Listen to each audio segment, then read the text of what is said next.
Bonjour et merci de votre fidélité à la RTB. À la une de 13h, bientôt le soulagement pour les femmes vendeuses au marché de légumes de Bobo-Dioulasso, communément appelé Légué-Maloro. Les travaux de construction du marché viennent d'être lancés ce 10 septembre. Le projet est une promesse du président du Faso lors de son passage dans ce marché pour se rendre sur le site de barrage de Samadeni.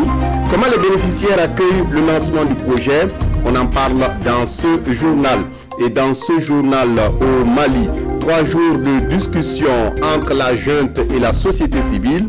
Les différents protagonistes espèrent surmonter les dissensions de plus en plus visibles 3 semaines après le coup d'État contre le président Ibrahim Boubacar Keïta. Mais la pression s'accentue sur la junte pour une transition civile rapide. Bonjour et ravi de vous retrouver.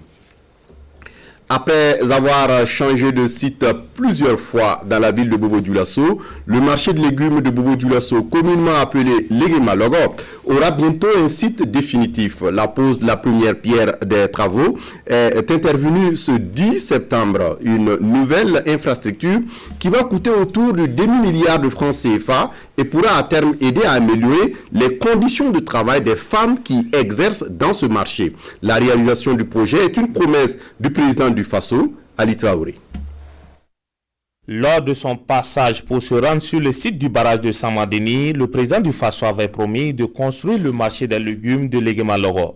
Et ce matin, l'acte est joint à la parole à travers cette pose de pierre par son directeur de cabinet.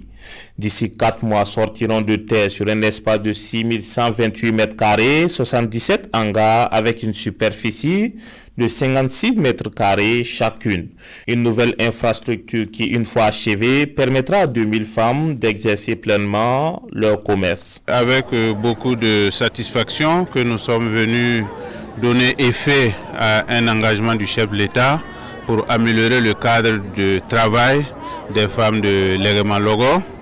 Et c'est des travaux qui coûtent autour d'un demi-milliard de francs CFA, qui va permettre, avec ce qui a pu être fait ici par le conseil régional et la mairie centrale, de pouvoir regrouper autour de 2000 femmes sur le site, parce qu'au moment du recensement, il y avait 500 femmes. Donc c'est pour montrer l'importance de cette activité des femmes dans la vie de la commune. Cette importance a été rappelée par les différents intervenants à la tribune. Et pour les principaux bénéficiaires de ce marché, ces nouvelles installations vont leur offrir un cadre plus approprié afin qu'elles puissent contribuer pleinement au développement de la ville. Nos braves femmes de Légué-Maloro, c'est toute une histoire. Et quand nous prenons du début dans les 6 mètres au niveau de l'arrondissement 1, après adossé au stade Boubi, et après il se retrouve ici. D'abord, historiquement, je dirais en tout cas merci et félicitations au président du conseil régional qui a débuté les phases pilotes. Et aujourd'hui, nous voici avec les engagements et les promesses tenues de son excellence Roch-Marc Christian Kaboré. Première pierre blanche, c'est Gaborara, Avec la pose de cette première pierre, le doute qui planait sur la réalisation de ce projet s'est très vite estompé.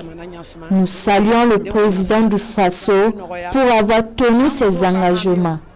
Ces infrastructures vont nous permettre d'être plus épanouis. Ce projet qui s'étend sur 4 mois est piloté par le secrétariat permanent des engagements nationaux et des programmes d'urgence en collaboration avec les autorités locales. L'Agence française de développement AFD va financer des activités au profit des femmes dans les zones périurbaines dans le cadre de la lutte contre le Covid-19. L'AFD qui vient de signer 2 accords de convention d'une enveloppe de plus de 8 milliards de francs CFA avec le ministère en charge des Finances. Explication, Olopoda. Le premier accord de financement est estimé à près de 6 milliards de francs CFA. Cet accord va permettre l'extension du programme national de filets sociaux, un programme qui a pour objectif de lutter contre la pauvreté, de promouvoir l'équilibre entre hommes et femmes, d'améliorer l'état nutritionnel de la population et son accès à un paquet de services de santé complet mère-enfant. 60 000 personnes sont déjà choisies pour bénéficier du projet. Nous allons accompagner ces mères aussi qui bénéficiaires de ce programme en formation en AGR, et l'AGR identifiée par la bénéficiaire sera accompagnée aussi de formation de cette AGR, et nous allons les accompagner avec un suivi. Le second accord de financement se chiffre à près de 2 milliards de francs CFA. Une enveloppe supplémentaire que la France accorde au Burkina Faso dans le cadre de la lutte contre la maladie à coronavirus. Cette ressource additionnelle compensera l'impact budgétaire du plan de riposte contre le Covid-19.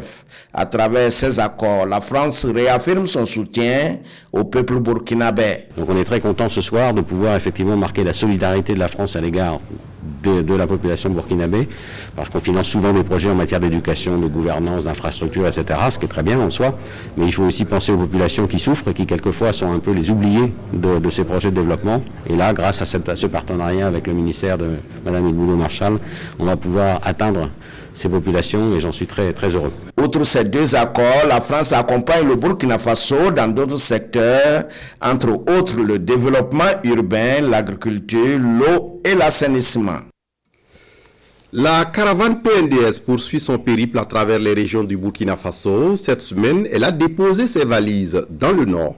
À Arbolé, par exemple, le plan a pu réaliser des écoles, des lycées, un marché, des clôtures autour de la mairie de la ville de Arbolé. Mais des réalisations qui restent insuffisantes au regard des priorités des populations. Karim Bitienga. Ce lycée communal de Arbolé fait partie des réalisations du PNDS, le plan national de développement économique et social, tout comme ce marché en chantier. Un marché que Simon cite quand il parle du PNDS. On a constaté des constructions des lycées, des écoles, des milliards, la clôture de la mairie. Bon, il y a beaucoup de choses. Les réalisations du plan national de développement économique et social, c'est aussi le menu de cette cérémonie à la mairie de Arbolé. Une session de compte-rendu public voulue par le mouvement Le Changement, c'est moi d'abord. Au sein de l'assistance, 2 membres du gouvernement, Ouseni Kompaoré, ministre en charge de la sécurité, et Salifou Edraogo, ministre en charge de l'agriculture. Nous sommes venus dans cette commune pour permettre à toute la population de pouvoir poser des questions, de pouvoir dire les difficultés. Le rôle ici de ce travail, c'est non seulement présenter les acquis, mais également voir l'avenir. Et dans l'avenir, les populations de Arbolé espèrent plus. Abibata, par exemple, reste préoccupé par l'insuffisance des infrastructures socio-économiques et le chômage. On a besoin de la réalisation des infrastructures pour le développement, surtout côté social. Côté social, là, on veut qu'au moins la moitié des jeunes aient quelque chose à faire. La région du Nord est la 8e étape de la caravane sur les acquis du PNDS. Après Arbolé, c'est Wayouguia, le chef-lieu de la région, qui reçoit les caravaniers. Un mot sur la semaine de l'Internet qui bat son plein à Ouagadougou, un forum sur la gouvernance de l'Internet tenu dans le cadre de cette semaine. Une rencontre au cours de laquelle les avantages et les menaces liées à l'évolution technologique, la responsabilité de l'homme face à l'intelligence artificielle ont été soulevés. Des détails avec Vincent Tiendrebego. Devant un public jeune, des spécialistes des TIC parlent des grands enjeux du moment en relation avec l'évolution technologique, avec l'avènement d'une ère pour l'intelligence artificielle. Nous sommes au Forum national sur la gouvernance de l'Internet. Les problématiques de la protection des données personnelles, de la sécurité humaine et des entreprises, toutes ces questions font l'objet de questionnements pour les participants et les panélistes avec des intervenants en ligne. On a débattu un peu de l'intelligence artificielle qui aujourd'hui prend de l'ampleur. Le monde est de plus en plus connecté. Voilà, les objets du monde sont connectés. Nous sommes adeptes de cet essor technologique. L'usage de cette technologie est devenu en tout cas inévitable et sans appel. Bien sûr, il y a il y a de la négativité dedans, mais ça, ce n'est pas dû à l'avènement de l'intelligence artificielle, c'est dû à, comme je le disais tantôt, aux individus malveillants qui sont tapis dans l'ombre pour utiliser en tout cas les opportunités qu'offre cette intelligence artificielle-là afin de commettre des actes en tout cas, qui sont malveillants. Le Forum national sur la gouvernance de l'Internet a lieu dans le cadre de la Semaine nationale du numérique. Pendant 3 jours, la réflexion est portée sur les opportunités et les défis dans un monde de l'intelligence artificielle. L'utilisation du numérique dans la santé, notamment pour la consultation des données de laboratoire, c'est possible et bientôt disponible au Burkina Faso grâce au projet Convergence, un nouvel outil mis à la disposition des professionnels de la santé. L'outil vient d'être présenté ce 10 septembre à l'hôpital du district de Bogodogo, c'est à Ouagadougou. Explication, Oumar Zombré. Issus du corps médical, ces cliniciens, pharmaciens biologistes et techniciens biomédicaux reçoivent ici une formation dont les modules portent entre autres sur l'accès aux données de laboratoire par un système informatique à distance à moindre coût et sur l'utilisation de la plateforme Cobas 6000. L'objectif principal étant d'améliorer la qualité en termes de prise en charge des patients. C'est un atelier de formation et d'appropriation d'un projet que nous avons appelé projet Convergence, qui est un projet multipartite impliquant donc 3 acteurs, le CHU de Bogodougou et 2 partenaires privés, en vue donc de mettre en place un dispositif modulaire au niveau donc du laboratoire pour améliorer le diagnostic en qualité et en rapidité et réduire donc les souffrances telles que les problèmes de panne et de maintenance et permettre donc aux praticiens d'avoir un accès rapide aux données de laboratoire pour un diagnostic plus rapide et une offre de soins de qualité. Pour cette phase pilote, le choix est porté sur le centre hospitalier universitaire de Bogodougou. Elle va durer 3 mois et aura pour objectif une meilleure appropriation du projet par les acteurs. C'est de porter à la connaissance des participants le menu, c'est-à-dire les possibilités que cet équipement offre en termes d'examen de biochimie et d'immunologie, et aussi leur donner de l'information sur ces systèmes informatiques. Au total, 600 agents du CHU de Bogodougou, dont des infirmiers chefs de poste, des médecins généralistes et spécialistes, seront formés sur le nouvel outil Cobas 6000 dans les jours à venir. Dans la région de l'Est du Burkina, l'Association des journalistes du Burkina, AJB, a organisé une conférence publique sur l'impact de l'insécurité sur la délivrance des services sociaux de base, notamment l'éducation, la santé et l'action humanitaire. Les autorités administratives ont fait aux journalistes l'état des lieux et perspectives envisageables pour les populations de cette partie du Burkina. Aruna Mari. Cette formation sanitaire fermée, 85 écoles incendiées sur environ 400 écoles fermées et plus de 50 enseignants victimes d'attaques d'individus armés. 53 tonnes de vivres également saisies par les hommes armés non identifiés à la date du 8 septembre 2020 dans la région de l'Est. C'est le triste bilan dressé à Fadangourma à cette conférence publique de l'AJB, l'Association des journalistes du Burkina. Que les journalistes puissent encore entreprendre des reportages, des enquêtes pour donner des informations crédibles aux populations. La conférence a réuni autorités et journalistes de l'AJB et a aussi permis de faire l'état des lieux de l'impact de l'insécurité sur les secteurs sociaux de base, mais pas seulement. L'on a enregistré 130 213 personnes déplacées internes à la date du 31 juillet 2020. Il se pose en filigrane le problème de l'accès aux services sociaux de base comme la santé, l'éducation et les actions humanitaires. À l'issue de la conférence, les membres du nouveau bureau de la JB section de l'Est ont été installés. La section de l'Est mesure déjà la portée de sa nouvelle mission. La première des choses, c'est d'abord fédérer tous les acteurs des médias autour de cette fêtière-là, et élaborer un plan d'action rapidement pour pouvoir aller sur le terrain, organiser des conférences, des sessions de formation, travailler à faire mieux connaître la structure.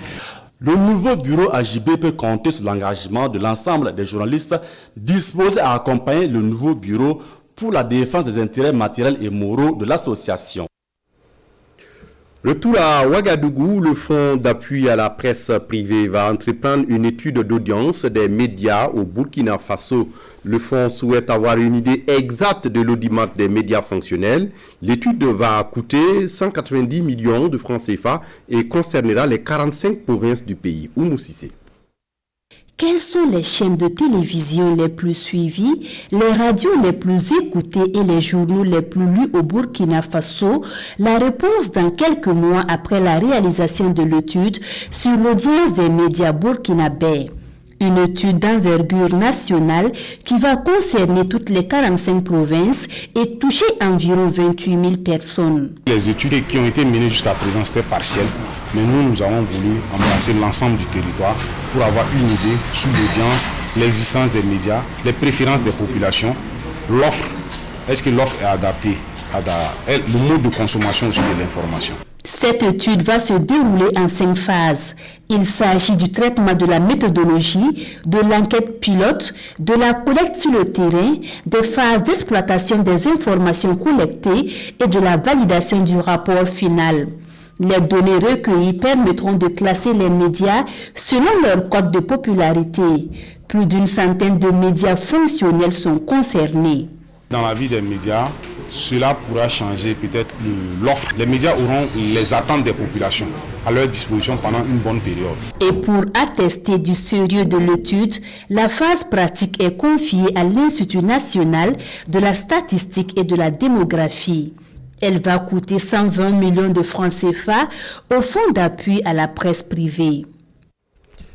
Au Mali, sous la pression nationale et internationale, la junte cherche la voie de l'après-putsch. Les militaires qui dirigent le Mali ont ouvert, jeudi donc, une concertation cruciale avec des centaines d'acteurs nationaux pour tenter de baliser la voie de l'après-putsch.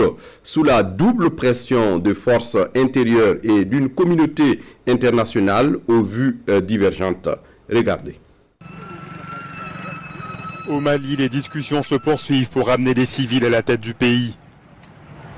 Militaires, personnalités politiques et membres de la société civile se rencontrent pendant 3 jours pour des concertations nationales à Bamako. Les différents protagonistes espèrent surmonter les dissensions de plus en plus visibles, moins d'1 mois après le coup d'État contre le président Ibeka. La présente concertation est une occasion pour les forces vives de la nation de discuter sur les préoccupations du moment et de l'avenir. D'une manière générale, il s'agit de diagnostiquer sans complaisance les mots qui minent notre système démocratique afin d'adopter les mesures urgentes et nécessaires. Les participants travaillent en atelier sur des sujets touchant entre autres à la réforme de la Constitution et l'organisation des élections. Les colonels souhaitent faire converger leur vision avec celle du mouvement du 5 juin qui a mené la contestation contre l'ancien président Ibeka.